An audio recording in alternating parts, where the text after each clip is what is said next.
Assalamualaikum warahmatullahi wabarakatuh. Selamat siang Ibu dan teman-teman. Kami dari kelompok 6 akan mempresentasikan hasil diskusi kami mengenai balance scorecard. Sebelumnya, izinkan saya memperkenalkan anggota kelompok kami yang beranggotakan saya Putri Triani Ma'ruf, lalu ada Siska Apri dan Widya Hayatul. Baiklah, untuk materi yang pertama saya akan menjelaskan.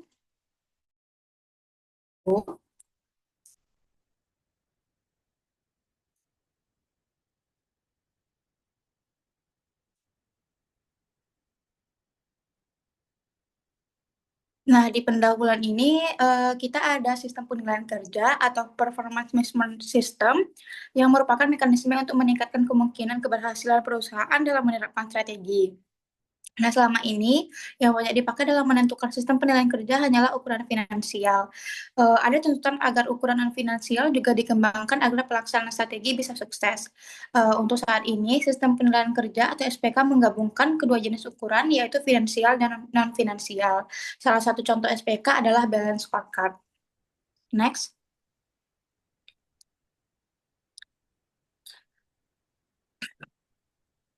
Nah, apa sih itu balance scorecard? Balance scorecard merupakan alat pengukuran kinerja yang menekankan pada keseimbangan antara ukuran-ukuran strategis yang berlainan satu dengan yang lain dalam usaha untuk mencapai keselarasan tujuan sehingga mendorong karyawan bertindak demi kepentingan terbaik perusahaan.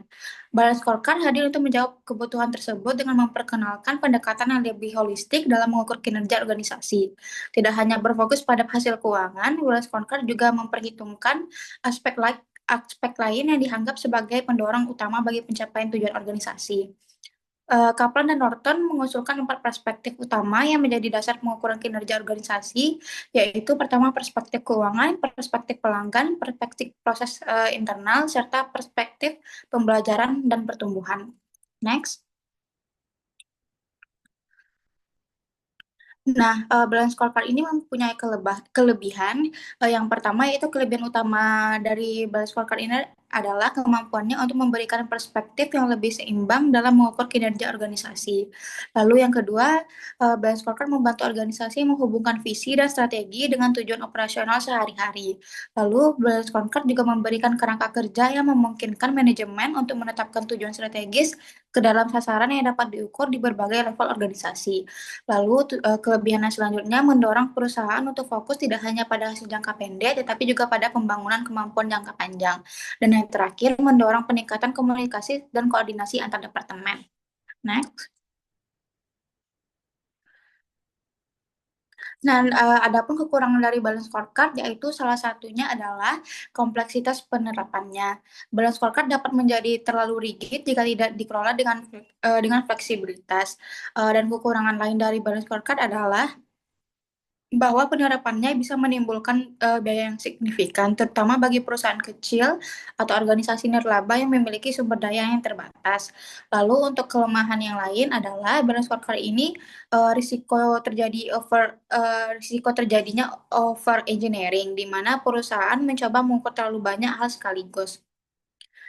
Baiklah, untuk materi yang selanjutnya akan dijelaskan oleh Siska.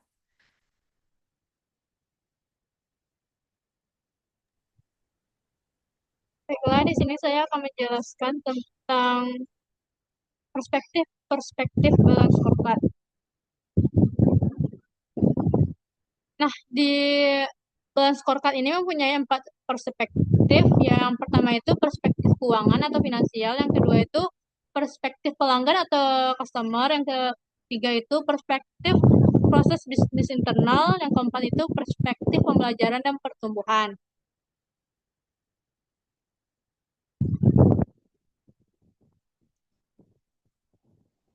Nah, perspektif keuangan ini menjawab pertanyaan bagaimana investor itu memiliki pandangan terhadap perusahaan kita.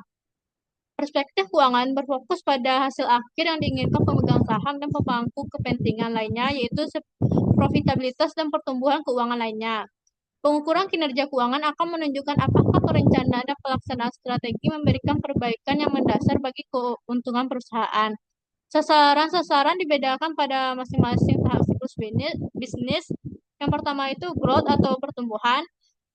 Pada pertumbuhan ini menekankan pada pertumbuhan penjualan di dalam pasar baru, dari konsumen baru atau produk dan jasa baru.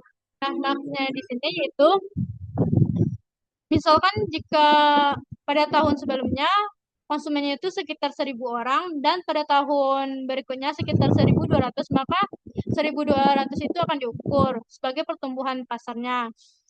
Atau adanya produk baru atau dengan meluncurkan beberapa produk baru. Uh, Selanjutnya sustain stack atau bertahan diarahkan kepada besarnya tingkat pengembalian atas investasi yang dilakukan. Perusahaan berusaha mempertahankan pangsa pasar yang ada dan mengembangkannya. Yang ketiga, harvest atau panen. Perusahaan tidak lagi melakukan investasi lebih jauh kecuali hanya untuk memelihara dan perbaikan fasilitas. Tujuannya adalah memaksimumkan arus kas. Adapun strategi harvest atau panen itu ada tiga. Yang pertama itu revenue growth, yaitu penawaran value added yang tinggi dan harga baru. Yang kedua itu value reduction atau productivity improvement. Yang ketiga asset utilization atau yaitu menggunakan resource yang langka secara efisien. Nah, indikator kunci yang sering digunakan dalam perspektif keuangan ini dapat berupa ROI, ROA, ROE, margin keuntungan, dan arus kas operasional. Yang kedua ada perspektif pelanggan. Nah, perspektif pelanggan ini akan menjawab pertanyaan bagaimana sudut pandang pelanggan terhadap perusahaan kita. Di sini menekankan pentingnya memahami, memenuhi, dan bahkan melebihi harapan pelanggan sebagai elemen krusial dalam kesuksesan jangka panjang perusahaan. Perspektif pelanggan memiliki dua kelompok pengukuran. Yang pertama itu customer core measurement,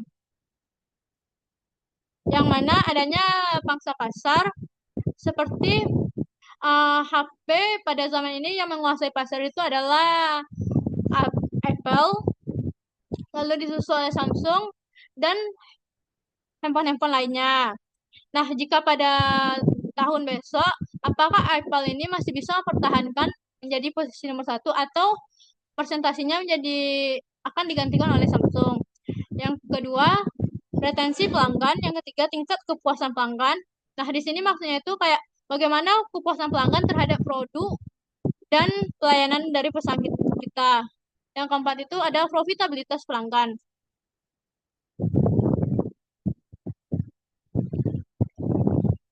Nah, perspektif pelanggan yang kedua itu adanya customer value proposition yang didasarkan pada atribut. Yang pertama itu ada produk, service, atau service atribut. Maksudnya itu kayak kalau kita beli kulkas pasti mencari fungsinya itu untuk pendingin. Lalu bagaimana sih kualitas kulkas itu, ketepatan waktu dalam garansinya, lalu bagaimana luas penawarannya, dan bagaimana layanan perusahaan kita untuk memperkenalkan kulkas itu, dan bagaimana harganya apakah menjadi yang paling murah di antara pesaing lainnya. Yang kedua itu ada image atau reputasi. Nah, pada image atau reputasi ini, apakah contohnya itu seperti brand Aqua, yang mana umumnya masyarakat telah mengetahui brand ini, dan brand ini juga sudah terkenal. Yang kedua itu pengetahuan yang luas, pasti masyarakat sudah tahu tentang brand Aqua ini. Yang ketiga itu manajemen profesional, bagaimana tim marketing dari Aqua itu dapat mempertahankan reputasinya di masyarakat. Yang ketiga adanya relationship atau hubungan. Yang pertama itu ketersediaan, yang kedua itu pengalaman, yang ketiga itu kenyamanan, yang keempat ada daya tangkap, yang kelima ada fleksibilitas, yang keenam ada nilai-nilai. Selanjutnya adanya perspektif proses bisnis internal. Nah, di sini berfokus pada efektivitas dan efisiensi proses internal yang mendukung pencapaian tujuan strategis perusahaan. Dilakukan dengan menggunakan analisis valuation. Aktivitas penciptaan nilai perusahaan terangkai dalam suatu rantai nilai yang dimulai dari proses perolehan bahan baku sampai dengan penyampaian produk jadi ke konsumen. Adapun indikator-indikator pengukuran kinerja yang sering digunakan dalam perspektif proses bisnis. Yang pertama itu adalah waktu siklus produksi, yang kedua tingkat cacat produk, yang ketiga efisiensi pengguna sumber daya, yang keempat ada kepuasan karyawan. Nah, perspektif terakhir yaitu perspektif pembelajaran dan pertumbuhan. Di sini berfokus pada pengembangan sumber daya manusia dan organisasi serta menciptakan budaya yang mendukung inovasi dan perbaikan berkelanjutan. Bersumber dari faktor sumber daya manusia seperti kepuasan karyawan, sistem, dan prosedur organisasi atau informasi yang dibutuhkan yang mudah diperoleh. Pembelajaran lebih dari sekedar training meliputi pula proses mentoring dan tutoring. Nah, indikatornya itu seperti tingkat retensi karyawan, yang kedua itu kepuasan karyawan, yang ketiga itu kemampuan karyawan untuk menerapkan keterampilan baru dalam pekerjaan.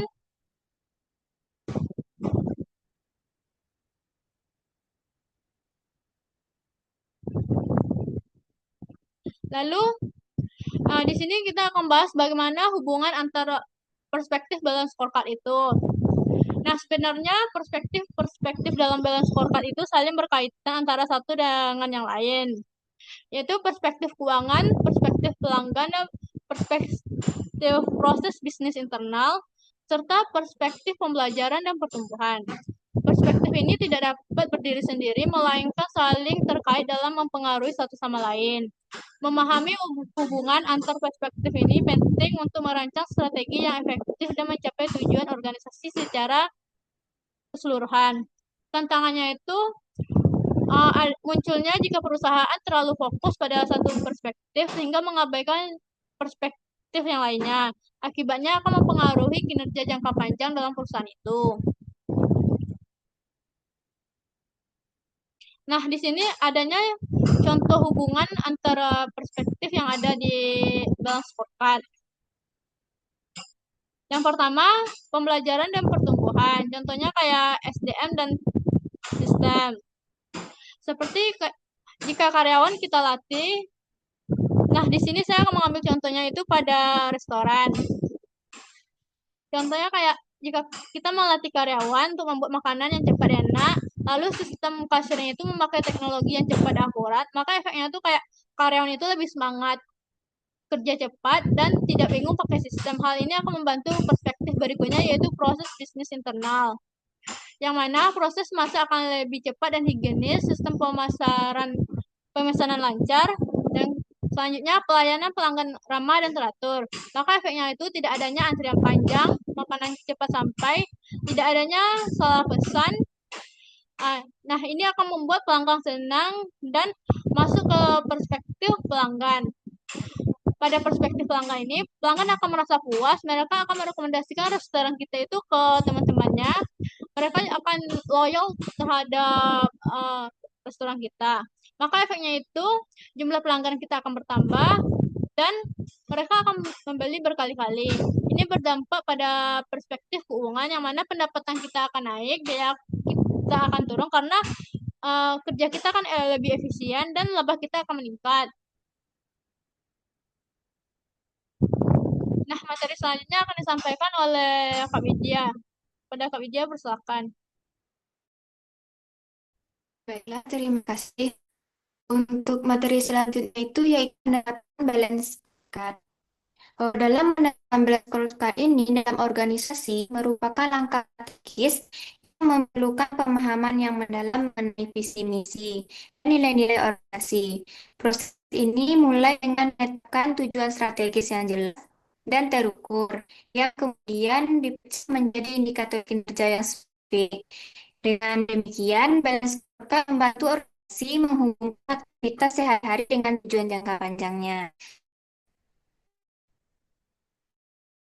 Sehingga setiap level dalam organisasi dapat berkontribusi secara optimal. Dalam konteks ini, semua karyawan, mulai dari manajemen puncak hingga staf operasional, memiliki penting dalam mencapai tujuan bersama.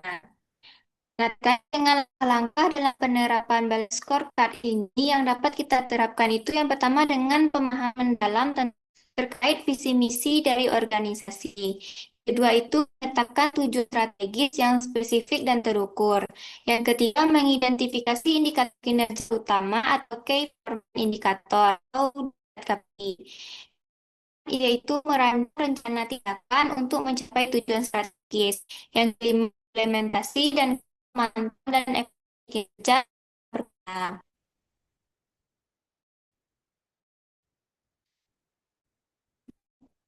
Selanjutnya, identifikasi kinerja kunci. Identifikasi kinerja kunci ini atau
selanjutnya mengidentifikasi kinerja kunci.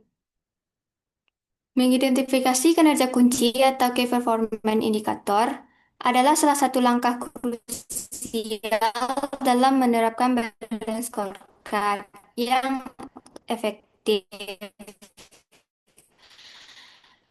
Eh, Keefektifan organisasi untuk mengevaluasi seberapa baik mereka mencapai tujuan strategis yang telah ditetapkan. Untuk mencapai tujuan strategis itu, kita dapat mengikuti langkah-langkah dalam mengidentifikasi KPI, yaitu sebagai berikut. Yang pertama itu, kita dapat memastikan bahwa setiap indikator yang dipilih benar-benar relevan dengan tujuan strategis yang ingin dicapai. Yang kedua, menetapkan perspektif KPI. Yang ketiga, memastikan bahwa setiap KPI memiliki karakteristik yang jelas. Keunifikasi KPI. Yang kelima, menetapkan batasan jumlah KPI yang akan digunakan. Yang keenam, merumuskan rencana pengumpulan data yang diperlukan untuk mengukur setiap indikator.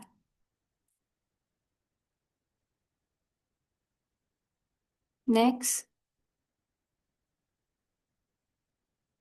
Selanjutnya kita dapat menyusun peta strategi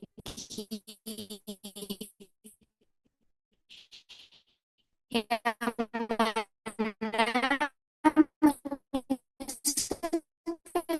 strategi ini merupakan langkah penting dalam menerapkan balance scorecard yang membantu organisasi merumuskan dan mengomunikasikan rencana strategi secara visual.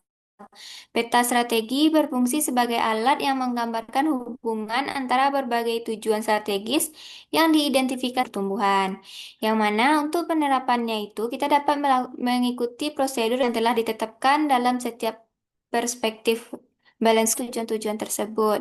Selanjutnya kita dapat menyusun peta strategi, dan terakhir kita dapat melakukan sosialisasi kepada seluruh anggota organisasi.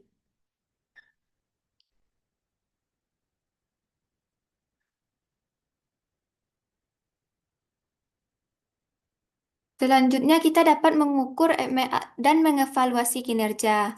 Mengukur dan mengevaluasi kinerja ini Tidak hanya membantu organisasi dalam memahami sejauh mana mereka mencapai tujuan strategisnya, tetapi juga memberikan wawasan yang diperlukan untuk perbaikan berkelanjutan. Proses ini melibatkan pengumpulan data yang relevan, analisis terhadap hasil yang diperoleh, dan penilaian terhadap pencapaian KPI yang telah ditetapkan dalam peta strategi. Terkait dengan langkah-langkah dalam mengukur kinerja ini, kita dapat melakukan yang pertama itu menentukan matrik atau indikator yang tepat sesuai dengan tujuan strategis yang telah diidentifikasi. Yang kedua, kita dapat mengumpulkan data yang diperlukan untuk pengukuran. Yang ketiga, kita dapat organisasi perlu melakukan analisis terhadap hasil yang diperoleh. Dalam konteks balance scorecard, penting untuk menerapkan pendekatan berbasis siklus dalam mengukur dan mengevaluasi kinerja. Pendekatan ini melibatkan langkah-langkah berulang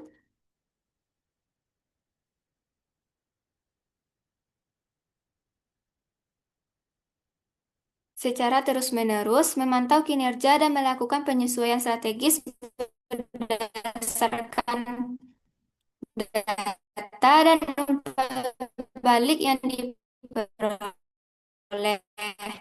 Setiap siklus memberikan kesempatan untuk belajar dan beradaptasi, sehingga organisasi dapat berkembang dalam menghadapi tantangan yang selalu berubah.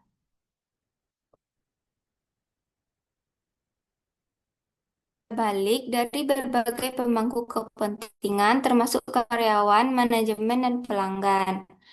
Evaluasi kinerja harus mencakup pengukuran dampak jangka panjang dan strategi yang diterapkan. Selanjutnya itu ada perbandingan antara balance scorecard dengan KPI. Eh, Balance scorecard ini merupakan strategi perusahaan agar ke- ada keseimbangan antara pertama itu perspektif pembelajaran,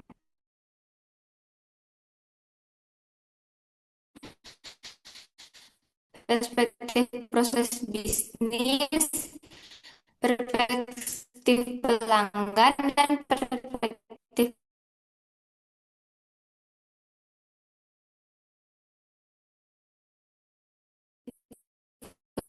keuangan. Masing-masing dari perspektif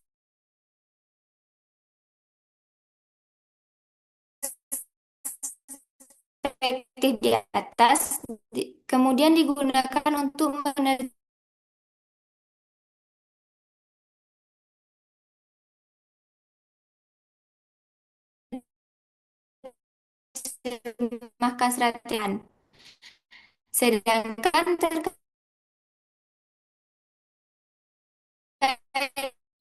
dengan Key Performance Indicator atau KPI, performance indikator ini memantau efektivitas implementasi strategi perusahaan.